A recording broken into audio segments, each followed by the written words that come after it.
कि आंदोलन होगा, नाइंसाफी के खिलाफ आवाज उठेगी, संविधान को बचाया जाएगा।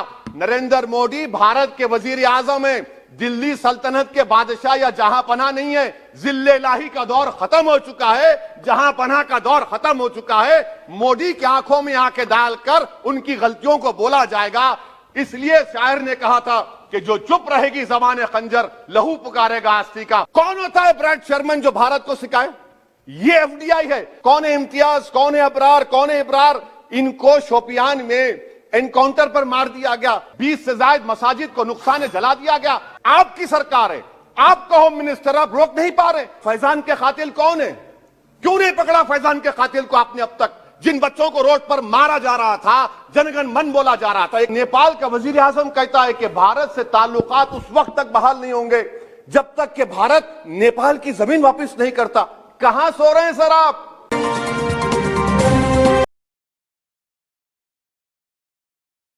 सलाउद्दीन ओवैसी जी। बहुत शुक्रिया जनाब चेयरमैन साहब। मैं सदर जमहूरिया के खुतबे के मोशन के खिलाफ बोलने के लिए खड़ा हुआ हूं और मैं अपनी बात का आगाज उस मुल्क का नाम लेकर करना चाहता हूं जिसका नाम लेने से हमारे मुल्क के वज़ीर आज़म डरते हैं और कांपते हैं। उस मुल्क का नाम चाइना है और इस चीन ने 45 साल के बाद भारत और चीन की सरहद पर हमारे 20 सिपाहियों को मार दिया और उनकी मौत, उनकी शहादत रायगा जाने दे रही हुकूमत। जिस मुकाम पर इनको मारा गया था उस मुकाम पर आज भारत की फौज PP4 PP8 तक हम पेट्रोलिंग नहीं कर सकते। आज अरुणाचल प्रदेश में चीन, भारत के LAC में चीन ने गांव को बसा दिया। ये सरकार चीन से लफ्जी तौर पर इस बात का एहतजाज करने की ताकत नहीं रख सकती कि आपने भारत के LAC के अंदर एक गांव को बना दिया। नकुला सिकम में चीन घुस रहा है। आखिर क्या डर है उस हुकूमत को और खास तौर से वजीर आजम को कि वो चीन का नाम लेने से डरते हैं? भाई, मुल्क की सलामियत का मसला है, मुल्क की जमीन पर चीन कब्जा करते जा रहा है और भारत के वजीर आजम चीन का नाम नहीं लेते। मैं उम्मीद करता हूं कि जब वजीर आजम अपना रिप्लाई देंगे तो वो हिम्मत दिखाएंगे और चीन का नाम लेकर कहेंगे कि चीन यहां पर इन जगहों पर घुसा हुआ है। सर, चीन आज भी अपना इंफ्रास्ट्रक्चर बढ़ा रहा है, वहां पर फौज को बढ़ा रहा है। मैं सरकार से जानना चाहता हूं कि जब बर्फ पिघल जाएगी दोबारा चीन हमला करेगा भारत की फौज पर, तो आप इसके लिए क्या तैयारी कर रहे हैं? और सर, मैं ये तकरीर इसलिए भी कर रहा हूं क्योंकि मैं एक आंदोलन जीवी हूं। मैं एक आंदोलन जीवी हूं, मुझे उसका फख्र है, इसलिए मैं खुल के बोल रहा हूं। अल्फाज छाप कर, किसी से डर कर बोलना मेरी फितरत में नहीं है। अफसोस तो इस बात का होता है सर कि जिस जगह पर हमको इंफ्रास्ट्रक्चर बनाना था हमने टिकरी पर बना दिया। जिस जगह पर हमको वो इंफ्रास्ट्रक्चर बनाना था हमने सिंगूर में बना दिया। जो इंफ्रास्ट्रक्चर की जरूरत थी हमने गाजीपुर पर बना दिया, अरुणाचल प्रदेश में नहीं बनाया। आखिर हो क्या रहा है?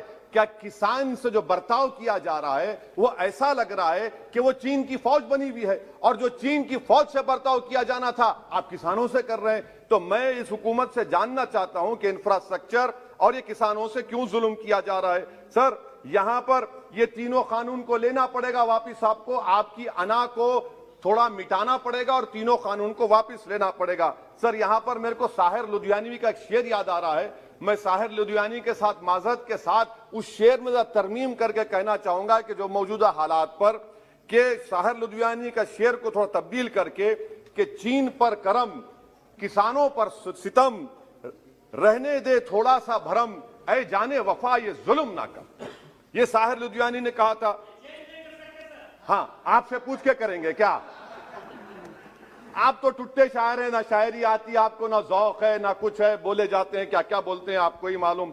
बहरहाल सर, ये जो किसानों का कानून है इसमें क्या काला है? काला इसमें यह है कि इस हाउस को एग्रीकल्चर स्टेट सब्जेक्ट है और कहां लिखा है संविधान में? एंट्री 14, एंट्री 28, शेड्यूल 7 में। और यह फेडरलिज्म के खिलाफ है। केशवानंदा भारती खास तौर पर कहता है कि फेडरलिज्म बेसिक स्ट्रक्चर है। तो यह सबसे बड़ा काला है। और सर, ये पूरा किसानों के एजिटेशन से क्या बात मालूम हुई कि सरकार को इस लोकसभा की अजमत, इसकी खूबसूरती की कोई इनके पास हैसियत नहीं है। सरकार इस ऐवान से डरती नहीं है। सरकार किससे डरती है? जब लोग रोड पर निकल कर आते हैं तो मोदी जी की नींद हराम हो जाती है। तो वही आप पैगाम दे रहे हैं कि लोग रोड पर निकले तो सरकार कहती है कि हम 1.5 साल तक कानून को मुलतवी कर देंगे। अरे आप कैसा बोलते? क्या इस ऐवान की तौहीन नहीं है कि आप यहां पर कानून अपनी ताकत की बुनियाद पर बनाते हैं और इस लोकसभा की अजमत को निस्तनाबूद कर देते हैं? तो ये बात आपने पैगाम दी कि जब लोग रोड पर निकल कर आते आप डरते हैं। आप बनाओ CAA के रूल्स, इंशाअल्लाह हम दोबारा रोड पे निकलेंगे, पूरे भारत में उसके खिलाफ एहतजाज होगा। सर, तीसरी बात, सबका साथ, सबका विकास, सबका विश्वास, ये भी झूठ है। क्यों झूठ है?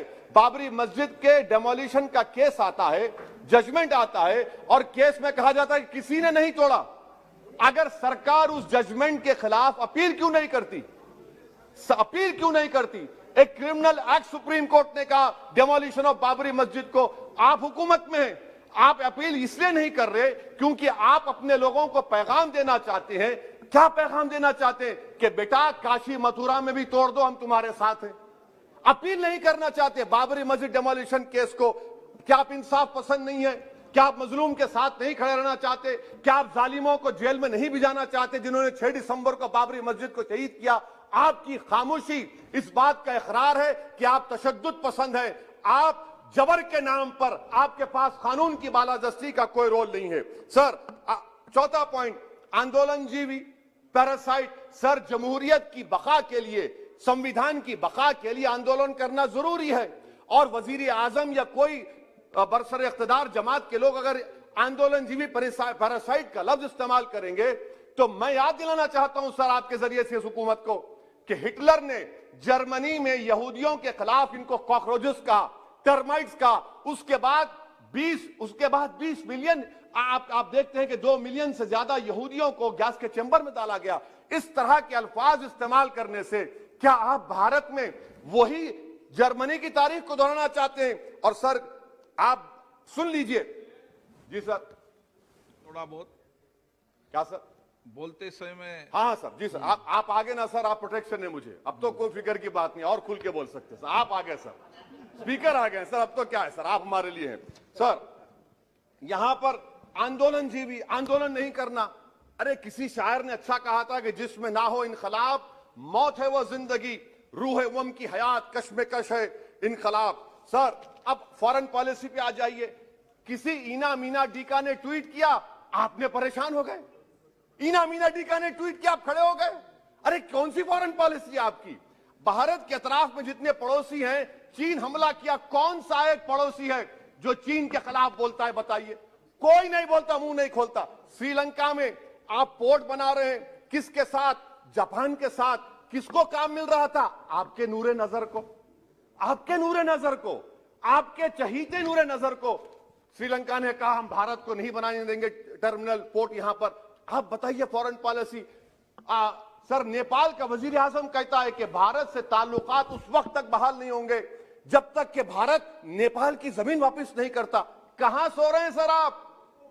पड़ोस में कोई हमारा दोस्त नहीं है। चीन बांग्लादेश से कोविड की बात करता है, अफगानिस्तान से अमेरिका छोड़कर जा रहा है। क्या आपके पास कोई पॉलिसी है गनी हुकूमत को सपोर्ट करने की? आपके पास कोई पॉलिसी नहीं है। अच्छा सर, एफडीआई का मतलब अब समझाता हूं मैं।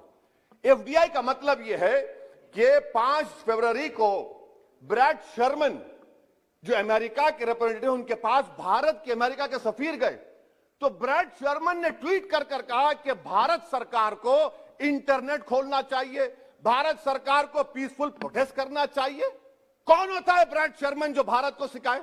ये एफडीआई है। और भारत सरकार का डिप्लोमेट, एम्बेसडर बैठकर उनका लेक्चर सुनता है और उसके बाद क्या होता है? 3 दिन के बाद आप कश्मीर में इंटरनेट खोल देते हैं। ये आप एफडीआई कर रहे हैं, हम नहीं कर रहे हैं। अच्छा, बात कश्मीर की आई। कौन है इम्तियाज, कौन है अबरार, कौन है इब्रार? इनको शोपियान में एनकाउंटर पर मार दिया गया, प्रूव हो गया।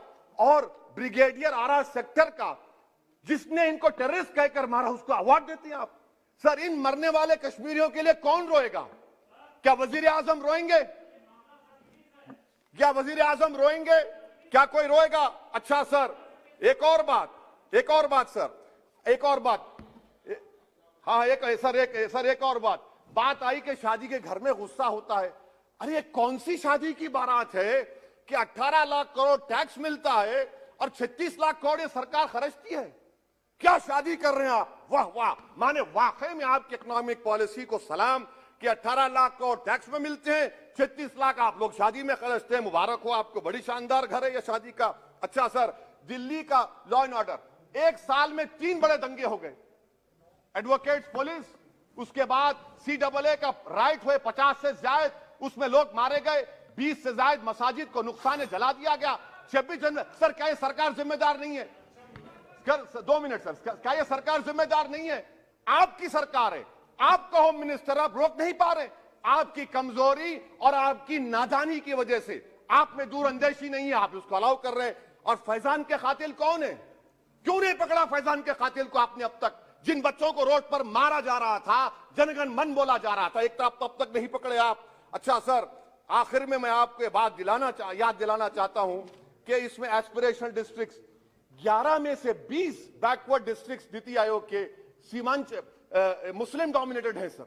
सीमांचल में कटिहार, पूर्णिया, अररिया है सर। पूर्णिया का एयरपोर्ट, सिविल टर्मिनल का काम क्यों नहीं होता सर? अब आ जाइए सर माइनॉरिटीज पर। 3 स्कॉलरशिप स्कीम है, मैं पुकार रहा हूं, मुतालिबा कर रहा हूं कि डिमांड ड्रिवन करो। सरकार ने 2020-21 में 3 स्कॉलरशिप के लिए 2265 करोड़ का ऐलान किया। कितने पैसे आपने दिए? सबका साथ, सबका विकास, सबका विश्वास, 436 करोड़ रुपए। किसको झूठ बना रहे हैं आप? पढ़िए आप लोग। अच्छा सर, उसके बाद आप देखिए कि कितने लोगों को कितने माइनॉरिटी स्कॉलरशिप नहीं मिली। 36,36,000 माइनॉरिटी स्कॉलरशिप नहीं मिली। और सबसे ज्यादा इलिटरेसी मुसलमानों की है, लेडीज की है, आप बोलते नहीं है। इसीलिए सर मैं आखिर में आपके जरिए से हुकूमत से अपील कर रहा हूं कि आंदोलन होगा, नाइंसाफी के खिलाफ आवाज उठेगी, संविधान को बचाया जाएगा। नरेंद्र मोदी भारत के वजीर आजम है, दिल्ली सल्तनत के बादशाह या जहां पनाह नहीं है। जिल्ले इलाही का दौर खत्म हो चुका है, जहां पनाह का दौर खत्म हो चुका है। मोदी की आंखों में आंखें डालकर उनकी गलतियों को बोला जाएगा। इसलिए शायर ने कहा था कि जो चुप रहेगी ज़बान खंजर, लहू पुकारेगा आस्ती का। बहुत बहुत शुक्रिया सर।